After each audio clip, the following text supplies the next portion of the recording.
have hurricane reports on Hurricane Michael. Unbelievably destructive, powerful.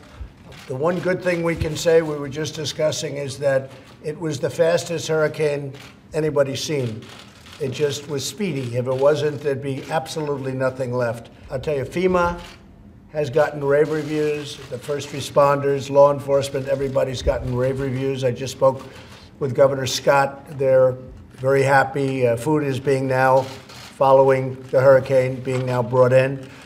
We have unbelievable large amounts of water and food and everything that people can want. What exactly is the U.S. doing as you investigate the missing Saudi journalist? You said there were U.S. investigators. Yes, we're looking at it. We're looking at it very strongly. We'll be having a report out soon. We're working with Turkey. We're working with Saudi Arabia. What happened is a terrible thing, assuming that happened. I mean, maybe we'll be pleasantly surprised, but somehow I tend to doubt it, and we take it very seriously. Do the U.S. have any kind of responsibility to warn him if steps were picked up? Well, we have. It's not our country. It's in Turkey, and it's not a citizen, as I understand it. But a thing like that shouldn't happen. It is a reporter with the Washington Post, and it's something like that should not be allowed to happen. Something like that should not happen, and we intend to get to the bottom of it. But I will tell you up front right now, and I'll say it in front of senators, they're spending $110 billion purchasing military equipment and other things. If we don't sell it to them, they'll say, well, thank you very much, we'll buy it from Russia, or thank you very much, we'll buy it from China. That doesn't help us, not when it comes to jobs and not when it comes to our companies losing out on that work.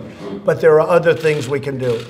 Let's find out what the problem is first, okay? Sanctions, in that case, you oppose sanctions against I would not be in favor of stopping a country from spending $110 billion, which is an all-time record, and letting Russia have that money and letting China have that money, because all they're going to do is say, that's okay, we don't have to buy it from Boeing, we don't have to buy it from Lockheed, we don't have to buy it from Raytheon and all these great companies. We'll buy it from Russia, we'll buy it from China. So what good does that do us? There are other things we can do. Well, do you think they should pay a price if it turns Yeah, out that the Saudis... there'll be something that has to take place. First, I want to find out what happened, and we're looking. Again, this took place in Turkey, and to the best of our knowledge, Khashoggi is not a United States citizen. Is that right? Or Permanent is that resident. Right? It's a permanent resident, okay. We don't like it, John. We don't like it, and we don't like it even a little bit.